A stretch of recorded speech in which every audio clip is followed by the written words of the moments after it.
Well, here we are. I turned down here at the next block. Thanks, mister. I'll get off there.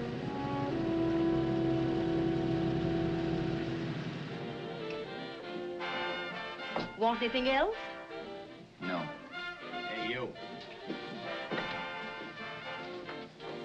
Me? Yeah, you. Where you heading? East. Too bad. I thought if you was heading north, I might be able to help you out. I'm pushing the Salt Lake, and I don't like to ride it alone at night. I'm one of those guys that got to talk or I fall asleep. Oh. Sure, no, my partner, he's got Lou to keep him company, but I ain't got nobody at all. Where you coming from? West. Yeah, sure, I know, but where, L.A.? Maybe. Got a cousin out in L.A. You don't say. Yeah, he's been out. You're not much of a talker, are you? My mother taught me never to speak to strangers. Oh, a wise guy. So what? Okay, okay, don't get sore. Just trying to be sociable, that's all. Hey, Glamorous, you change for a dime, will you?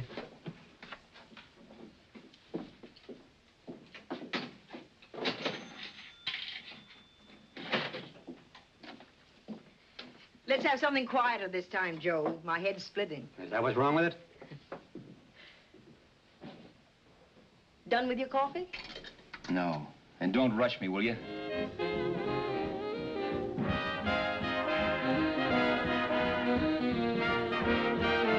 Hey, turn that off. Will you turn that thing off? What's eating you now? Yeah, what's eating you? That music, it stinks. Oh, you don't like it, huh? No, turn it off. Oh, wait a minute, pal. That was my nickel, see? This is a free country, and I play whatever I wanted. Okay. Sure, and if you don't like it, you don't have to listen to it. And you can leave here anytime you want it. Okay, I'm sorry I asked. First good piece played tonight and you don't like it. Some people just ain't got any good taste.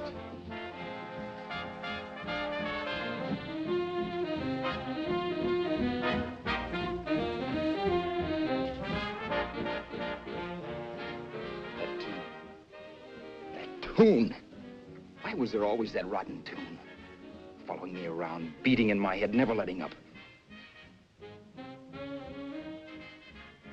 Did you ever want to forget anything? Did you ever want to cut away a piece of your memory or blot it out? You can't, you know. No matter how hard you try. You can change the scenery, but sooner or later you'll get a whiff of perfume or somebody will say a certain phrase or maybe hum something. Then you're licked again. I can't believe that you're in love with me. I used to love that song once. So did the customers back in the old Break of Dawn Club in New York. I can't remember a night when I didn't get at least 3 requests for it. Sue, she was always selling it too. Those were the days.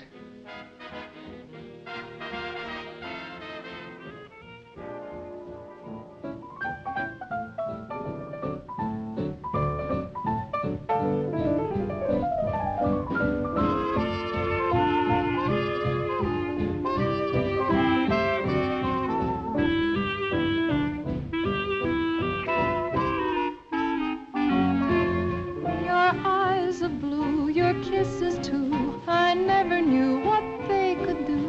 I can't believe that you're in love with me. You're telling everyone you know that I'm on your mind each place you go. They can't believe that you're in love with me. I have always placed you far above me. I just can't imagine that you love me. And after all is said and done, to think that I'm the lucky one, I can't believe that you're in love with me.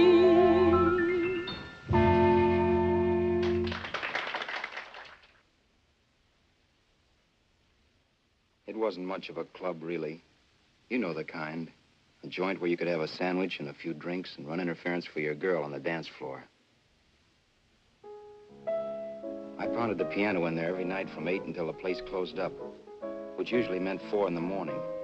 A good job as jobs went in those days. Then, too, there was Sue, who made working there a little like working in heaven. But how we felt about each other, well, there was nothing very unusual in that. I was an ordinary healthy guy, and she was an ordinary healthy girl, and when you add those two together, you get an ordinary healthy romance, which is the old story. Sure, but somehow, the most wonderful thing in the world.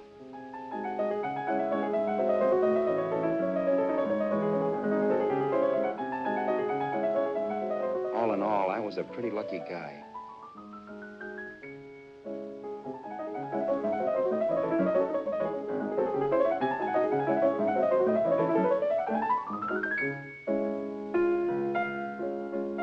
Mr. Paderewski, I presume. It's beautiful. You're going to make Carnegie Hall yet, Al? Yeah, as a janitor. I'll make my debut in the basement. I don't blame you for being bitter, darling, but you mustn't give up hope. Why, someday... Yeah, someday. If I don't get arthritis first. In the meantime, let's blow this trap.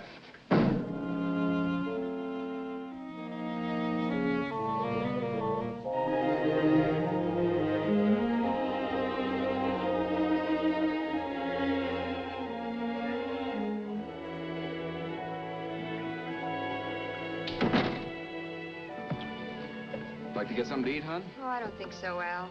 I lose my appetite working in this flea bag. Let's go home. Okay. I can't stand much more of that dump. Did you see that drunk tonight trying to paw me? No, what drunk? Does it matter what drunk? Say, what's the matter with you tonight, darling? That's the third time you started to tell me something and then stopped. We shouldn't have any secrets from each other, Sue. Next week, we're going to make with the ring and the license. You and me will be a team. Yes, that's right. In the Bush League. I don't get you. We've been struck out.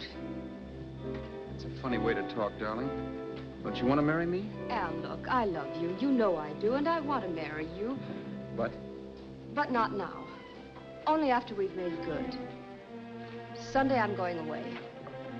Oh, I know you'll think it's silly. That's why I hesitated to tell you. But I'm going to California. I want to try my luck in Hollywood. That's the most stupid thing I ever heard of. Don't you know millions of people go out there every year and wind up polishing cuspidors? I thought you had better sense. You sound as if you don't think I have any talent. That has nothing to do with it. I'll make out all right. Maybe. But what about me? Doesn't it mean anything to you that you're busting up all our plans? We may not see each other for years? It won't be that long. I thought you loved me. I do. You know I do. Well, here we are. Al. Al, why can't you see my side of it? I'm young. We both are, and we've got all the time in the world to settle down. Really, darling, what I'm doing is the only sane thing to do. I hate the thought of being so far away from you, but we'll be together again someday. Maybe you'll decide to come out too later on. So long. Al, aren't you going to kiss me goodnight? Sure, why not? Good night.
Okay, Roberts. You hit the jackpot this time. $10. Thanks.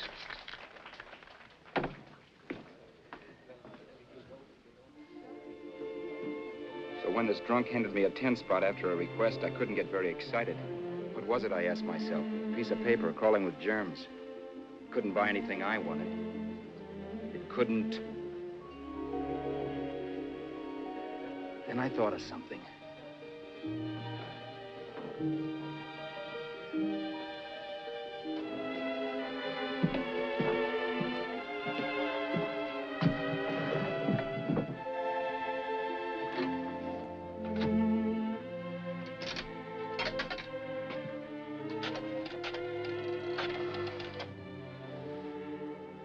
Long distance. I'd like to put a call through to Los Angeles. Miss Harvey. Sue Harvey, Harvey. The number is Crestview 65723.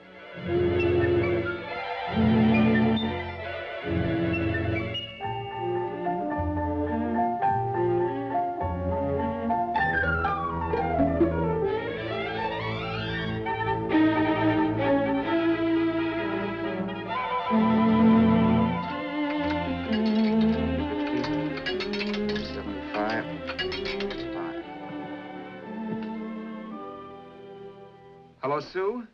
This is Al. Oh, baby, it's great to hear from you, too. What's that? You do? Oh, me too, darling. I thought I'd go batty without you. I just had to... Huh? You're working as a hashlinger? Gee, honey, that's tough. Those guys out in Hollywood don't know the real thing when it's right in front of them. You just stick it out, Sue, baby. Keep going around to those casting offices. I'm sure you'll click. Look, I'll tell you what. You stay put out there, I'll come to you. No, don't try to stop me. Just expect me. Train? Who knows? Train, plane, bus, magic carpet. I'll be there if I have to crawl. If I have to travel by pogo stick. And then, let's get married right away, huh? That's the stuff. That's what I've been wanting to hear you say. Well, goodbye for now. I'll be seeing you soon. Yeah. Bye. The only way I could cross country was to thumb rides. For even after hawking everything, I only had enough money to eat. Money. You know what that is. It's the stuff you never have enough of. Little green things with George Washington's picture that men slave for, commit crimes for, die for. It's the stuff that has caused more trouble in the world than anything else we ever invented. Simply because there's too little of it. At least I had too little of it. So it was me for the thumb.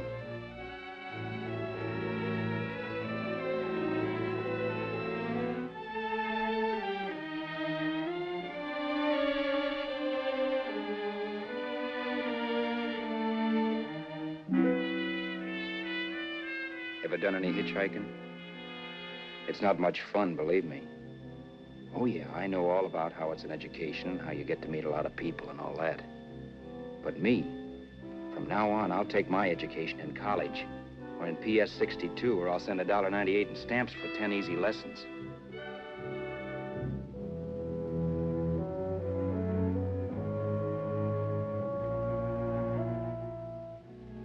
Thumbing rides may save your bus fare, but it's dangerous.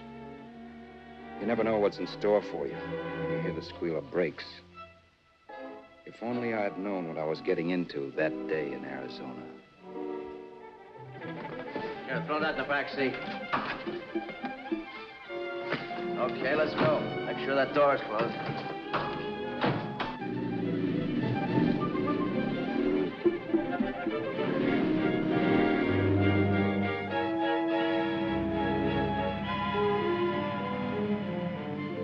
You know, Emily Post ought to write a book of rules for guys thumbing rides. Because as it is now, you never know what's right and what's wrong. We rode along for a little while, neither one of us saying anything.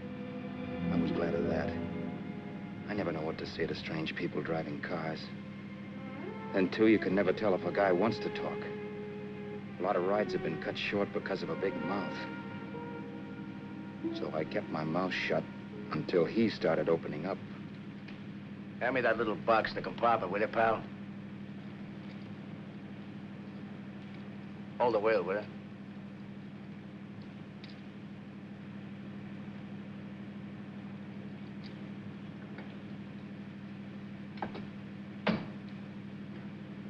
How far are you going? L.A. Well, you're really traveling, aren't you? Yeah, but I don't expect to make it for a couple of years at the rate I've been promoting rides. Not much luck, huh? Sure, all bad. Not many people stop for a guy these days. Afraid of a stick-up, maybe. Well, you can't blame him. Where you coming from? New York? Well, New York. You're in luck this time. I'm going all the way. Right through to Los Angeles. You drive a car? Sure. Whenever you're tired, let me know. I'll holler. I guess at least an hour passed before I noticed those deep scratches in his right hand. They were wicked. 3 puffy red lines about 1/4 of an inch apart. He must have seen me looking at them because he said, Beauties, aren't they? They're gonna be scars someday. What an animal. Whatever it was, it must have been pretty big and vicious to have done that. Right on both counts, New York. I was tussling with the most dangerous animal in the world. A woman. She must have been Tarzan's mate.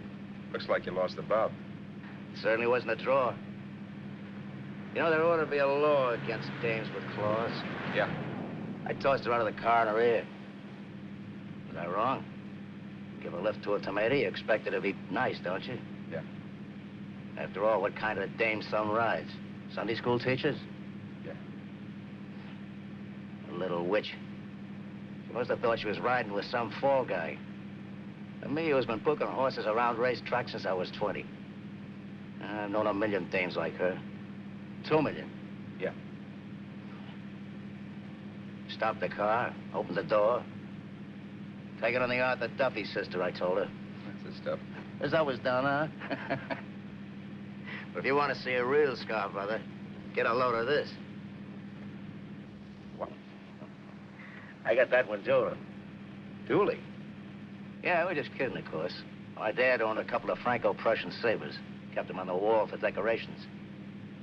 Well, one day, another kid and I took them down when the old man wasn't around. Had a duel. He got me in the arm here. Pretty mean cut. Infection set in later. Yeah, I can see that. Now, give me that box again, will you? Yeah.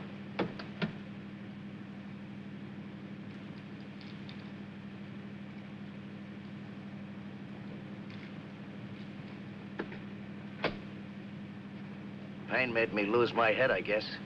Began slashing. Before I knew it, I'd put the other kid's eye out. That was tough. Well, it was just an accident, of course. But you know how kids are. I got scared, decided I was going to run away from home. Old man almost caught me when I was packing my duds. The bloody rag I had wrapped around my wrist hadn't caught his attention. You've seen the bundle for sure. But I beat it when he was phoning for a doctor. That was 15, 16 years ago. I haven't been home since. Pull in there for a bite or something, huh? a bite or something. Brother, was I hungry. I hadn't had anything in my stomach for hours. Yet even with that gnawing in the pit of my belly, I didn't want to be in too big a rush to put on the feed bag. First, I had to make sure this guy knew the score. If I got him down on me, it was goodbye ticket to Hollywood. I'll wait out here for you, mister. If it's the money, don't worry about paying for it. This time it's on me. Well, that's white of you, Mr. Haskell, think nothing of it. You make your first million, maybe you can do the same for me. Come on, New York.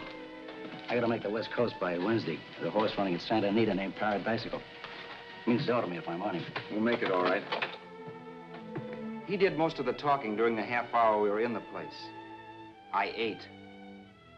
He rambled on about his old man, whom he hadn't heard from since he ran away as a kid, and how he happened to become a bookie. And then all about how he got rooked in Miami. One race, 38 grand. They cleaned out my book. How do you like that? That was tough luck. Yeah, and I'm supposed to be the smart guy. Well, you just wait. I'm going back to Florida next season with all kinds of jack. And you watch those stinkers run for cover. Want anything else? No, thanks. I've had plenty.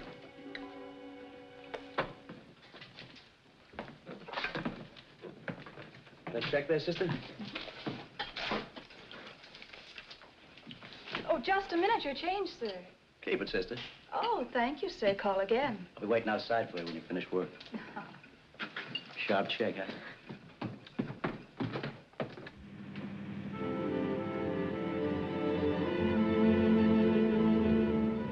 drove all that night while Haskell slept like a log. After a while, I began to get sleepy myself. I was happy, though. Soon I'd be with Sue again. The long trip was practically over, and there'd be no more hoofing it down the concrete. I began to think of the future, which couldn't have been brighter if I'd embroidered it with neon lights. It was nice to think of Sue shooting to the top. It's amazing what a full belly can do to your imagination.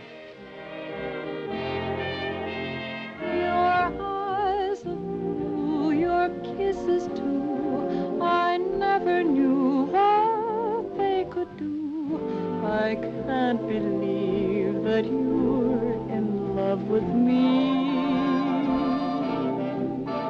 You're telling everyone you know I'm on your mind each place you go. I can't believe that you're in love with me.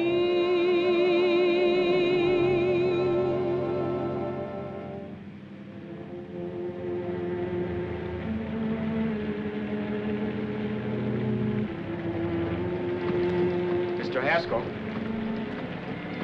Mr. Haskell. Mr. Haskell, wake up. It's raining.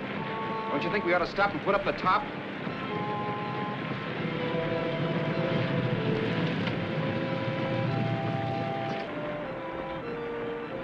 Mr. Haskell, I'm going to put up the top.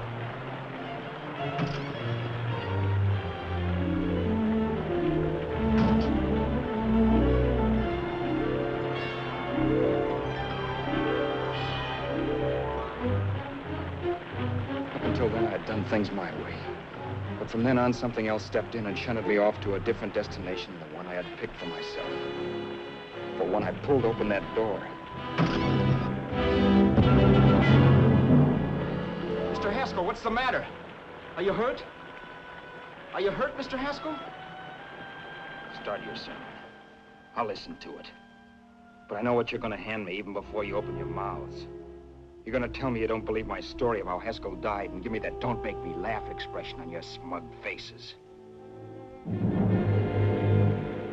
I saw at once he was dead, and I was in for it. Who would believe he fell out of the car? Why, if Haskell came too, which of course he couldn't, even he would swear I conked him over the head for his dough. Yes, I was in for it. Instinct told me to run, but then I realized it was hopeless. There were lots of people back down the road who could identify me. That gas station guy and the waitress. I would be in a worse spot then, trying to explain why I beat it. The next possibility was to sit tight and tell the truth when the cops came. But that would be crazy. They'd laugh at the truth. And I'd have my head in a noose. So what else was there to do but hide the body and get away in the car? I couldn't leave the car there with him in the gully. That would be like erecting a tombstone.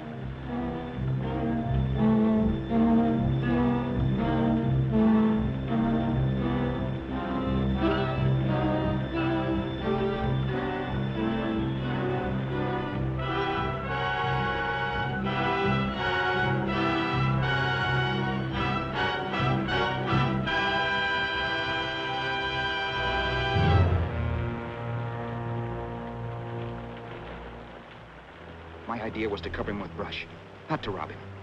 But then I remembered that even if I only drove the car for 100 miles or so, I would need money for gas. Besides, it was stupid of me to leave all that money on a dead man. Not only that, I'd have to take his driver's license in case I was stopped for something. I didn't like to think about it, but by that time I'd done just what the police would say I did, even if I didn't. My clothes. The owner of such an expensive car would never be wearing them. Some cop might pull me in on suspicion.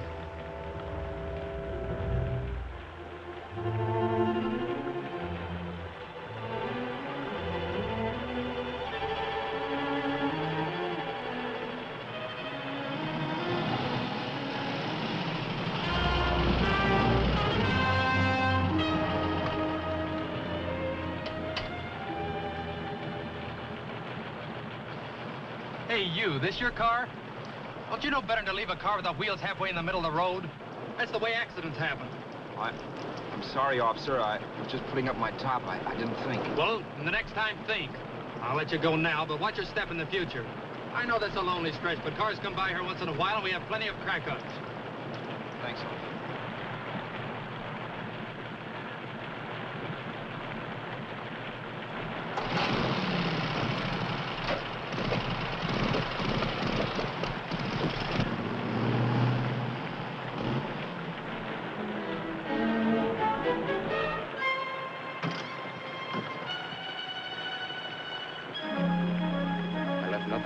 could give me away as Roberts.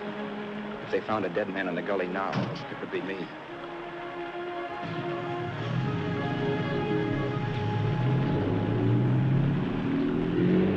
As I drove off, it was still raining. The drops streaked down the windshield like tears. I kept imagining I was being followed and that I could hear sirens back in the distance. Just how long it took me to cover the 60-odd miles to the California state line, I don't know. I lost all track of time. But the rain had stopped and the sun was up when I pulled up to the inspection station. Hello? Carrying any fruits or vegetables? No. Any livestock or poultry? No. I'd like to see your registration and driver's license, please. Anything in the baggage compartment?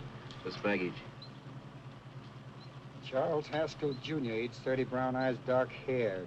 Identifying marks, none. Are you Charles Haskell, Jr.? Yes. Well, remember, if you're employed and you stay over 30 days, you take out California plates. All right, officer, but I'll only be in the state a short while. Right, you can go now.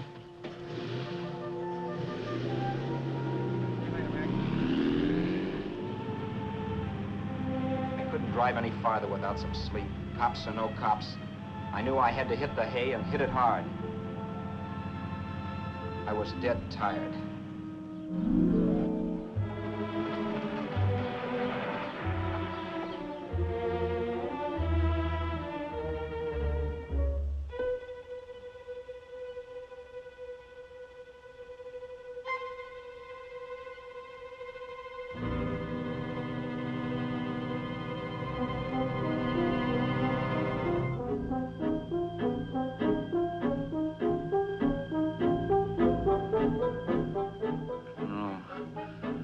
No, you can't, Mr. Haskell. No.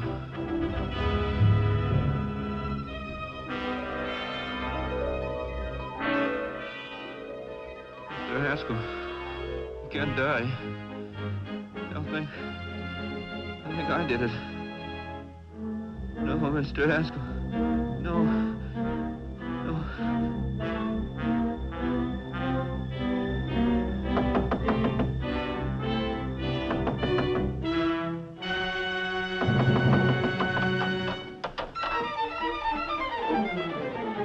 Who's there? It's the maid. Can I come in and clean? Later. In a half hour. All right, sir.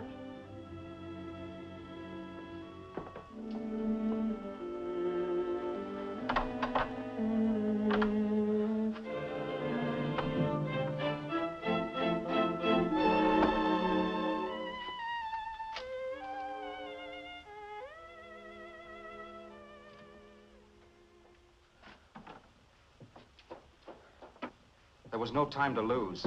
Every minute I had to be Charles Haskell was dangerous. And I'd have to be Charles Haskell until I got to some city where I could leave the car and be swallowed up.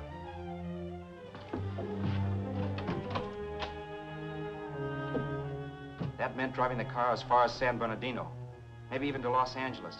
In a little town, I might be noticed, but in a city, I should be safe enough. Then, after I ditched the car, I could go on to Sue. But those 5 minutes at the state line made me realize it might be a good idea to find out a little bit about Mr. Haskell.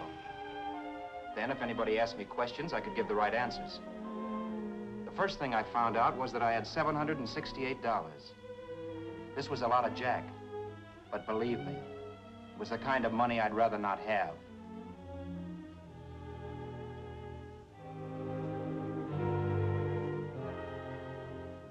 And then I found out from a letter Haskell was carting around in his bag that he wasn't the open-handed, easygoing big shot who went around buying dinners for strange hitchhikers.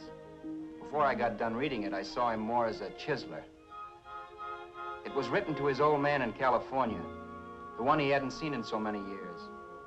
In it, Haskell posed as a salesman of hymnals, of all things. It was easy to see where Haskell expected to raise a new stake for his book in Miami by rooking his old man.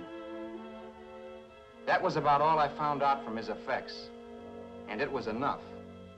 I told myself, maybe old man Haskell was lucky his son kicked off. He would never know it, but it saved him from taking a flyer in sacred literature preferred.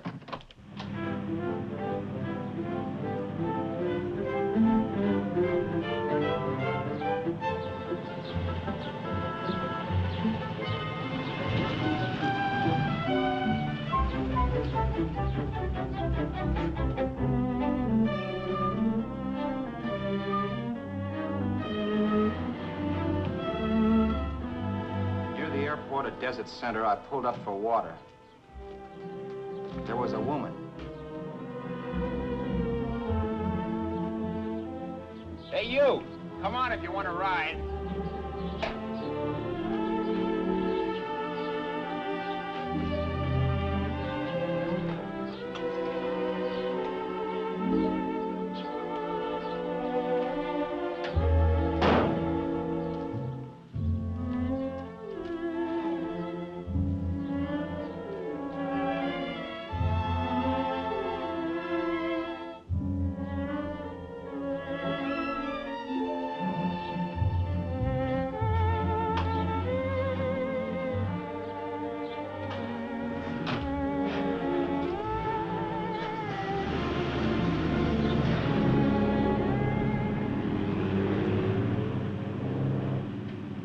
How far are you going?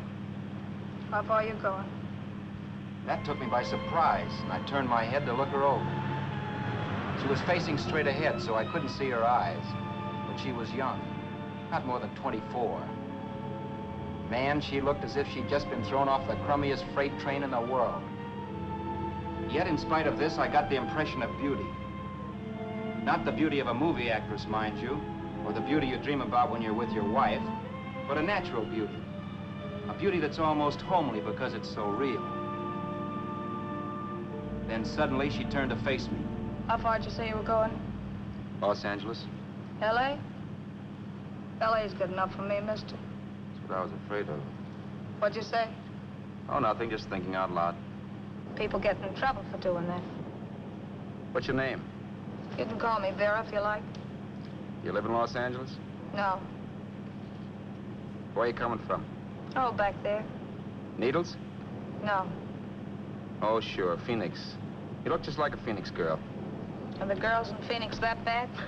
The girl must have been pretty tired, because she fell asleep not 20 minutes after she stepped into the car. She lay sprawled out with her head resting against the far door, like Haskell. I didn't like that part of it much, but I didn't wake her up. It wasn't that this girl still worried me. I'd gotten over that funny feeling I had when she looked at me, which I put down as just my jangled nerves. With her eyes closed and the tenseness gone out of her, she seemed harmless enough. And instead of disliking her, I began to feel sorry for her. The poor kid probably had had a rough time of it. Who was she, anyway?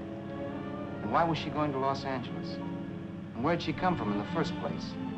The only thing I knew about her was her name. Not that it made any difference. A few hours more and we'd be in Hollywood.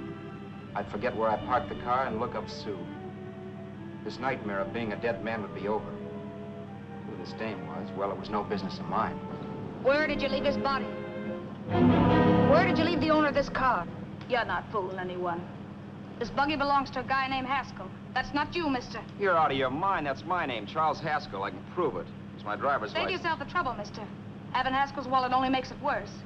It just so happens I rode with Charlie Haskell, all the way from Louisiana. He picked me up outside of Shreveport. You rode? You heard me. Then it all came back to me. All the talk about dueling and scars and scratches. There was no doubt about it. Vera must be the woman Haskell had mentioned. She must have passed me while I slept. Well, I'm waiting. My goose was cooked. She had me. That Haskell guy wasn't dead yet. He wasn't stretched out stiff and cold in any Arizona gully. He was sitting right there in the car, laughing like mad while he haunted me. Well?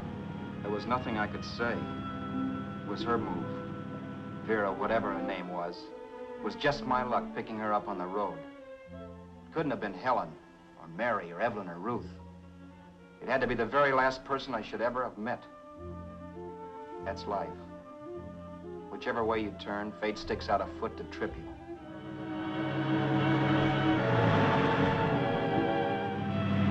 I told her everything, but she didn't believe my story. I should have saved my breath.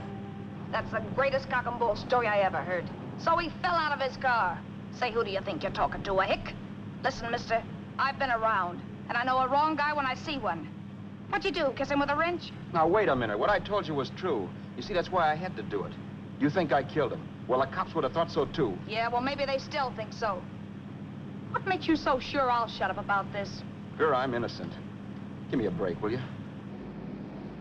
It won't do me any good having you pinched. The cops are no friends of mine. Now, if there was a reward, but there isn't. Thanks. Don't thank me yet. I'm not through with you by a long shot. Let's see that roll.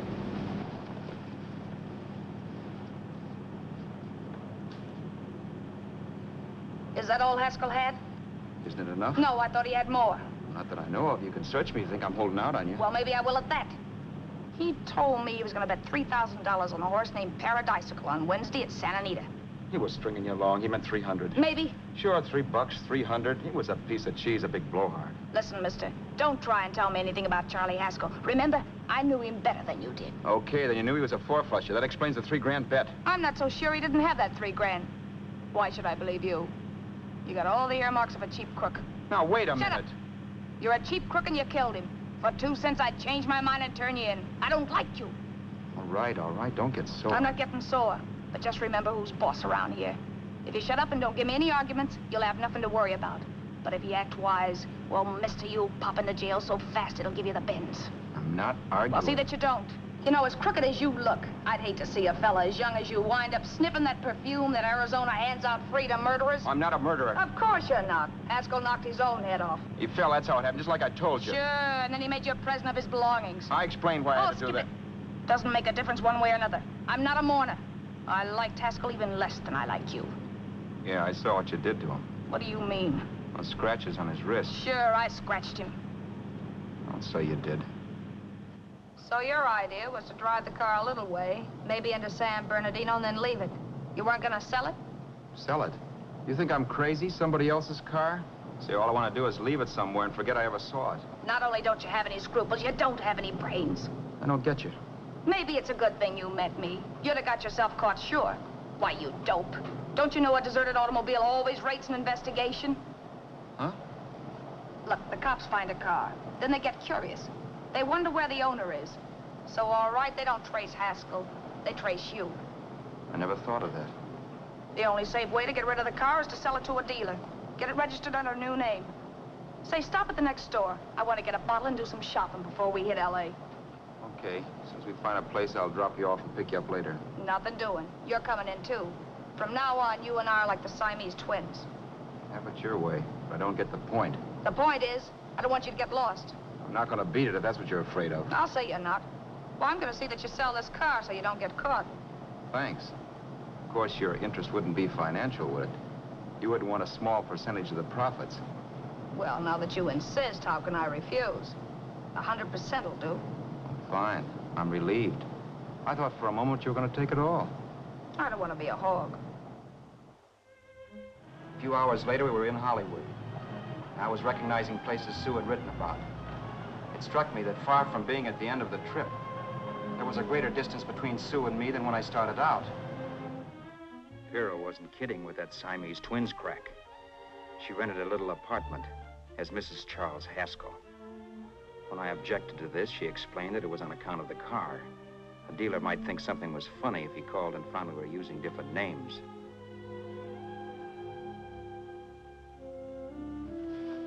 Home, sweet home. Yeah. Not bad, either.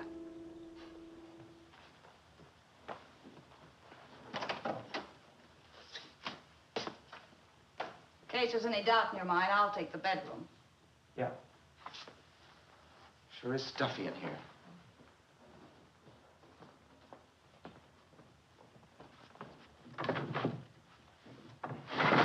Keep the window shut. Okay. The old crow downstairs said there's a folding bed behind this door.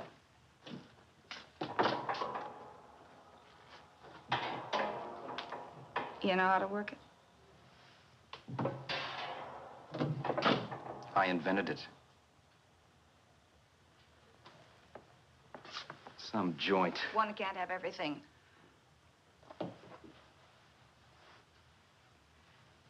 I'm first in the bathtub. I don't know why, but I figured you would be.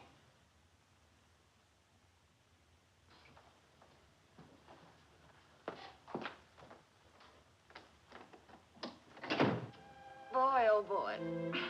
Sure feels good to be clean again. I must be 10 pounds lighter. You must be. Well, hitching rides isn't exactly the way you keep your schoolgirl complexion. I wish that guy with the sax would give up. Gets on my nerves. Forget it. Have a drink. Aren't you afraid I might take you up on it? If I didn't want to give you a drink, I wouldn't have offered it. Why be a sorehead, Roberts? You got yourself into this thing. You should be grateful I'm not turning you in. Why, if I wasn't regular, you'd be in the pen this minute, being photographed, fingerprinted, and being pushed around by the cops. So cheer up. Get rid of that long puss. Or is your conscience bothering you?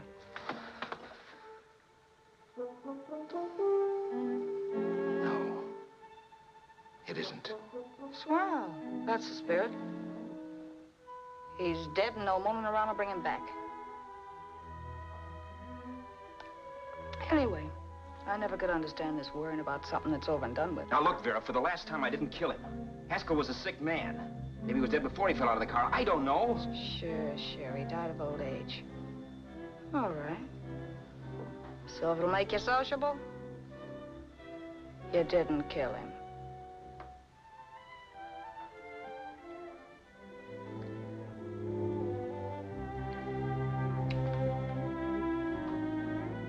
Thanks.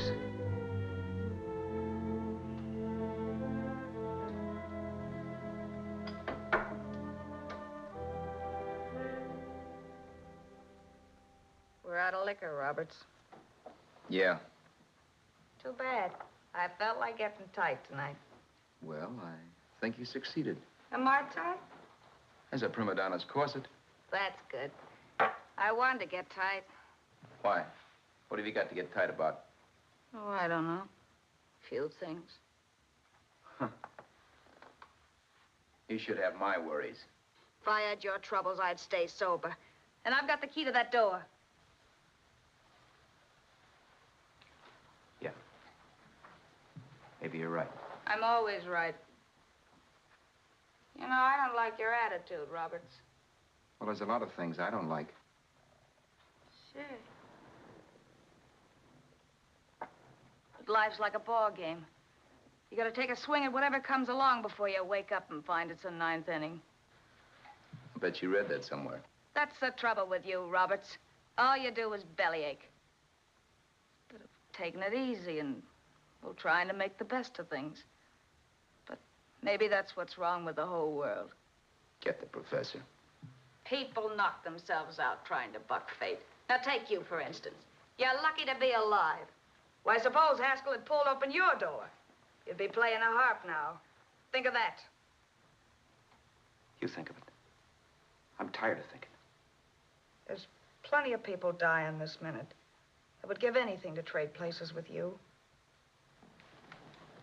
I know what I'm talking about. I'm not so sure. At least they know they're done for. They don't have to sweat blood wondering if they are. Your philosophy stinks, pal. We all know we're going to kick off someday. It's only a question of when. But what's got us on this subject anyway? We'll be discussing politics next. Yeah. Where'd you hide the butts? On the table, sucker.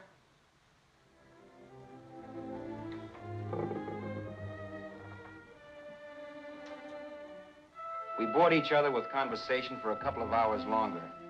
Every 5 minutes, one of us was wishing we had another bottle or a radio or something to read. Then finally, we ran out of chatter. I know it's only 11 o'clock, but I want to get up early and make the rounds of the used car lots. No hurry about that. We got all the time in the world. Maybe you have, but if you think I want to stay cooped up in this place any longer than I have to, you're batty. It's not a bad place. Pay plenty for diggings like this in New York. I wouldn't like it if it was the Ritz.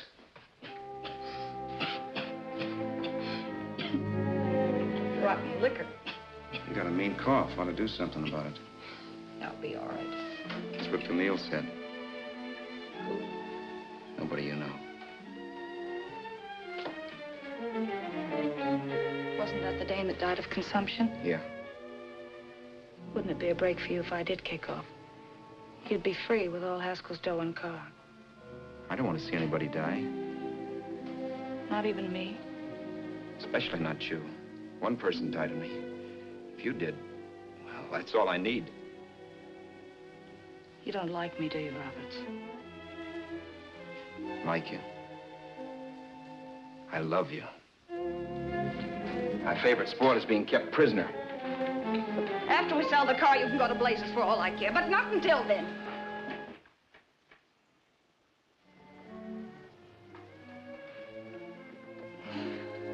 I'm going to bed.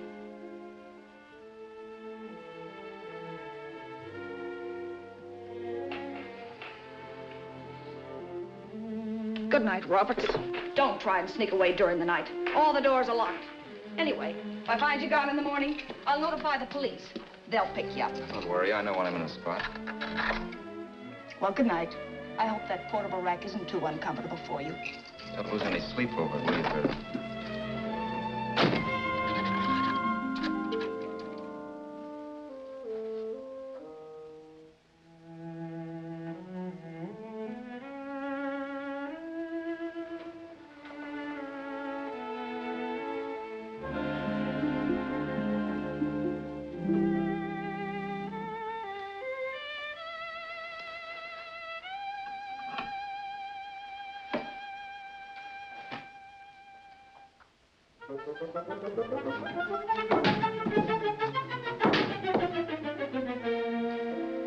Crestview. 6, 5, 7, 2, 3. Hello? Hello? Hello? Hello?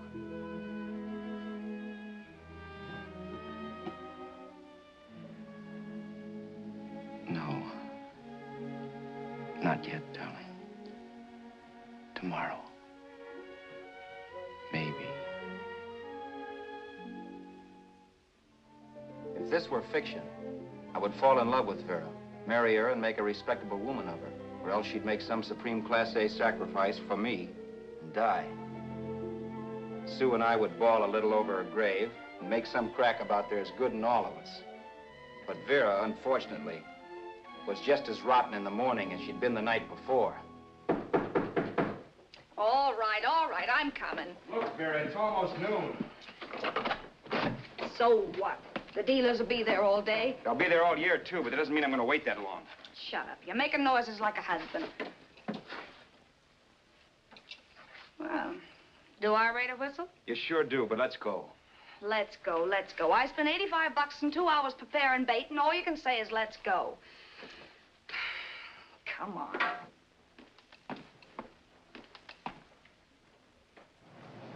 We passed a few used car lots last night down this way. What do you think we can get for this heap? I don't know. Plenty. You just let me handle everything. Think we can get $2,000? I don't know, but don't worry. I'll squeeze as much out of this guy as I can. If I let it go cheap without a fight, he might think we've stolen the car. And listen, don't make any slips and call me Roberts. That'll cook us. I don't need you to tell me that. You better just sit by and keep your mouth closed. Remember, we're both in the soup if anything happens. Forget it and drive. You're my wife, Vera Haskell. Look, after the deal's closed, let's go back to that place on Hollywood Boulevard where I saw the fur jacket. I want to buy it. After the deal's closed, I'm saying goodbye to you. That's right, I forgot. I guess I'm getting kind of used to you. Well, that's a habit you can start breaking. Let's try this place in the middle of the block.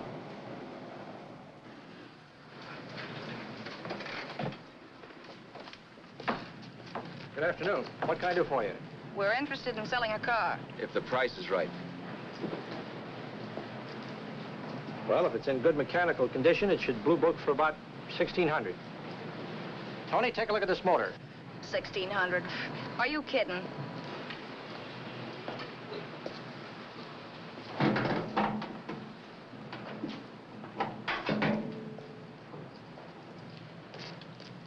Well, maybe $1,850. Before I let it go for $1,850, I'll wreck it and collect the insurance first.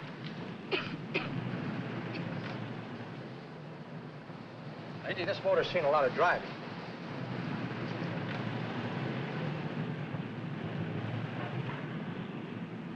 Well, the mechanic inspected the car. We haggled.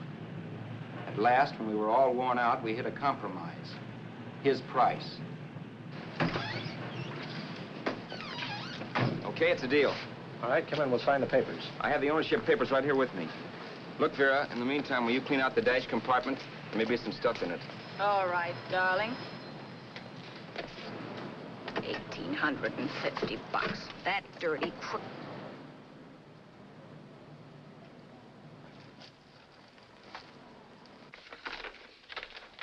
New York, huh? Yeah. But you bought the car in Miami? Yeah. Well, now let's see about the insurance. We can either have it transferred or canceled. What kind of insurance do you have, Mr. Haskell? Well, aren't all the papers there? I don't see any. Surely you know what type of insurance you carry in the car. The name of the company? Yeah, but, Well, if you'll just tell me the name of the company, I'd be very glad to take care of all the details. well, Did you sign the papers yet? not yet. Well, don't. We're not selling the car. Oh, wait a minute, Miss Haskell. Come on, darling. What's the matter? You changed your mind? Yes, I'm sorry. I guess I have. But, Vera... Let's go.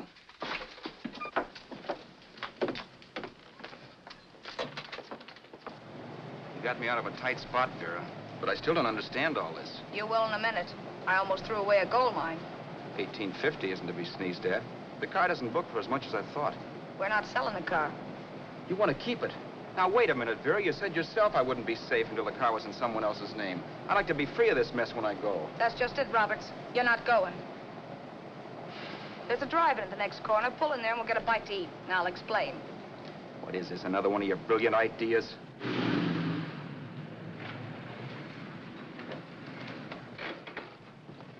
Oh, may I take your order? Make mine a ham sandwich and coffee. And for you, sir?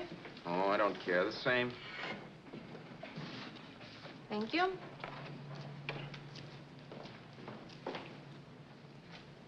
Get this, Vera. I've been pretty patient so far. I've done everything you asked me to do, but no more. Shut up. You've taken Haskell's money. And you can have the dough we get from selling the car. But you're not going to keep me a prisoner. It's a good thing I bought the paper. Take a look at that. Vera, I'm in no mood. Read that.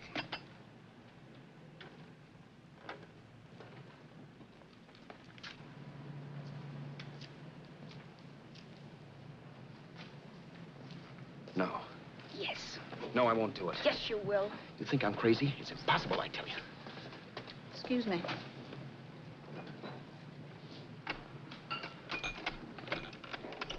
Blow the horn when you're through.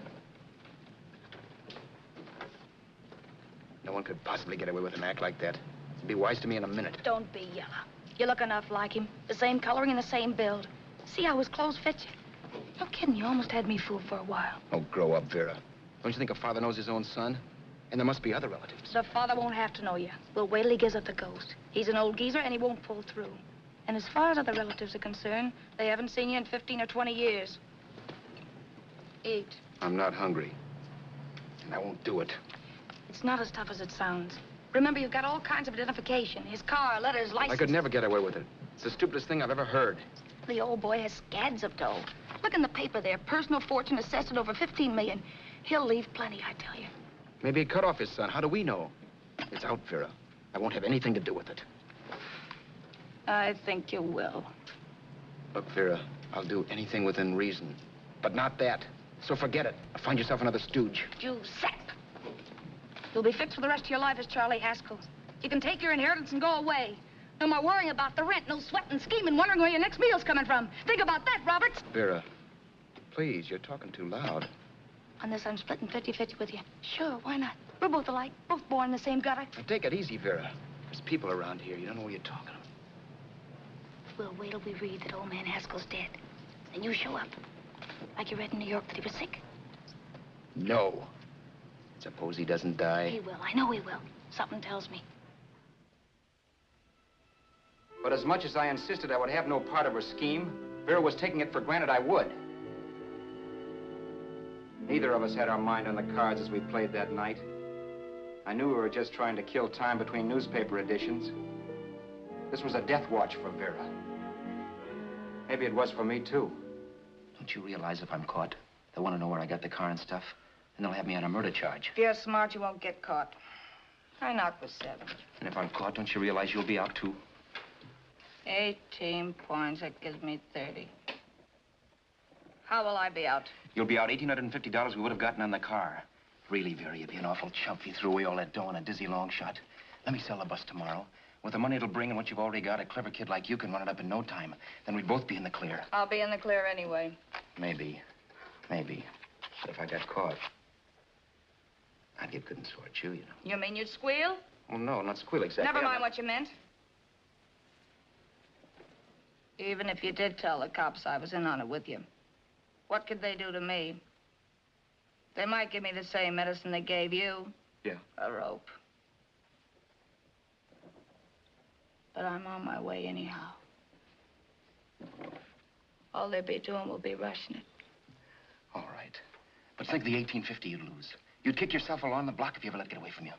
I'll take the chance.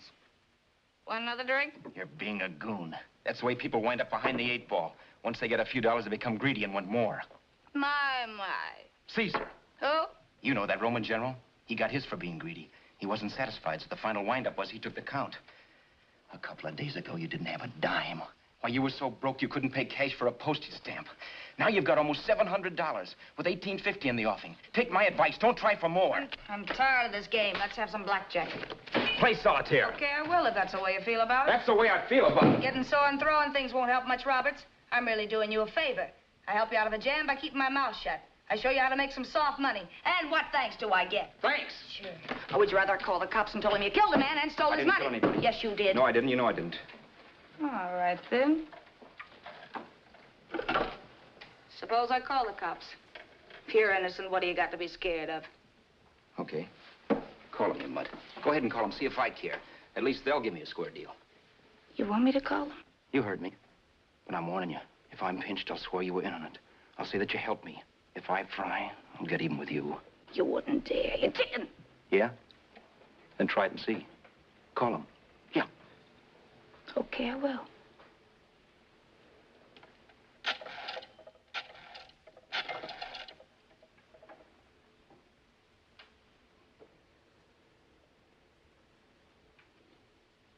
Information? I want the number of the Hollywood police station.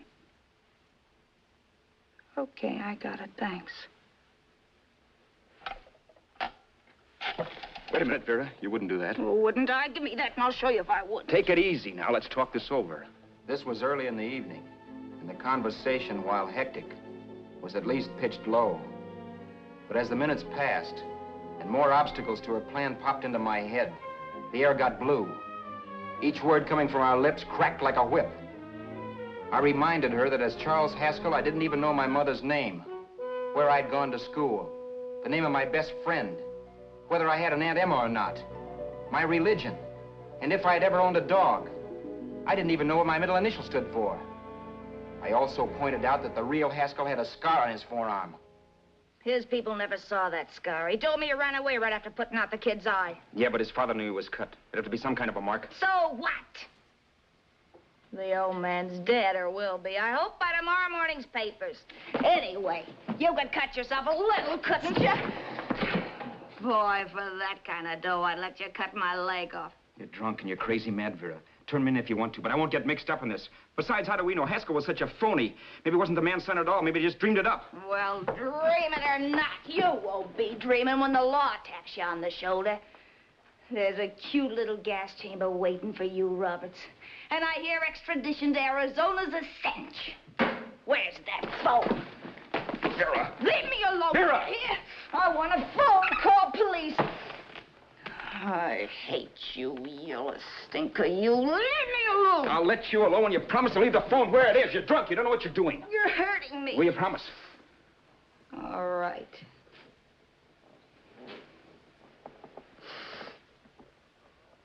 You hurt me. I'm sorry, but... And it's hot in here. Open up a window. It's not hot. Don't tell me. Now, do you do it or do I do it? You're no gentleman, see? Yeah. All right. I'll open up the window. Vera!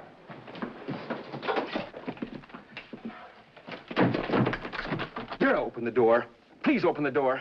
Vera, open the door. Don't use the phone. Listen to me. I don't like you, Roberts. You're no gentleman, see? You hurt my hand, and I'm going to get even with you. If you don't open the door, I'm going to kick it down, Vera. Vera, don't call the cops. Listen to me. I'll do anything you say. Vera, let me in. I'll break the phone.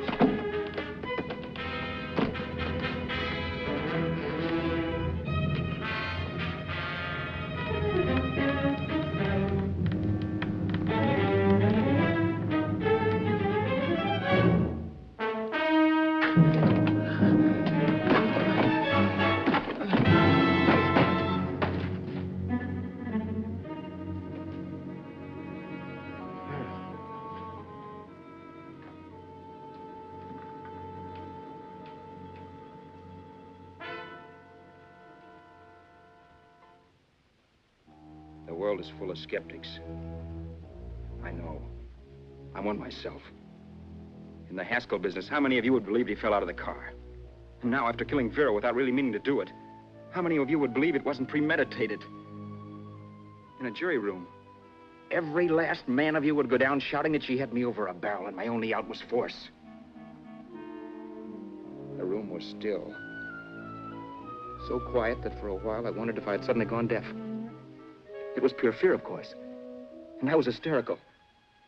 But without making a sound. Vera was dead. And I was her murderer. Murderer? What an awful word that is.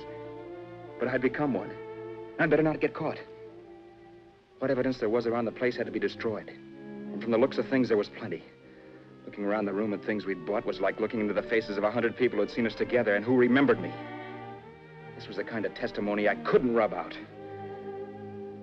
No. I could burn clothes and hide bottles for the next 5 years. There'd always be witnesses. The landlady, for one. She could identify me. The car dealer, the waitress in the drive-in, the girl in the dress shop, and that guy in the liquor store. They could all identify me. I was cooked. Done for. I had to get out of there. While once I'd remain beside a dead body, planning carefully how to avoid being accused of killing him, this time I couldn't. This time I was guilty. Knew it. Felt it. I was like a guy suffering from shock. Things were whirling around in my head. I couldn't make myself think right. All I could think of was the guy with the saxophone and what he was playing. It wasn't a love song anymore. It was a dirge.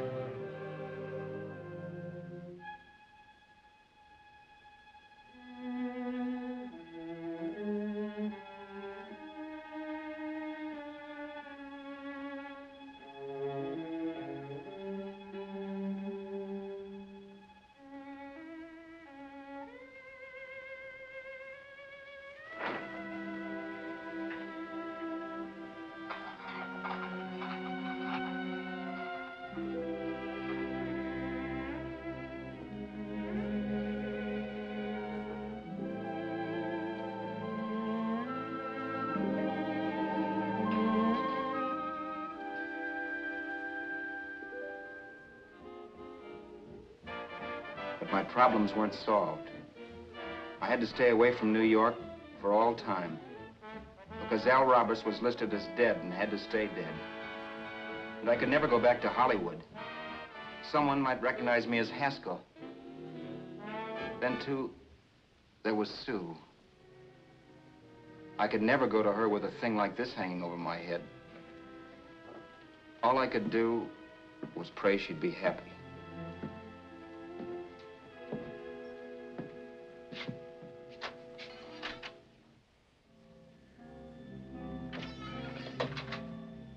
I was in Bakersfield before I read that Vera's body was discovered. And that the police were looking for Haskell in connection with his wife's murder. Isn't that a laugh? Haskell got me into this mess, and Haskell was getting me out of it. The police were searching for a dead man. I keep trying to forget what happened and wonder what my life might have been if that car of Haskell's hadn't stopped. But one thing I don't have to wonder about. I know. Someday a car will stop to pick me up that I never thumbed.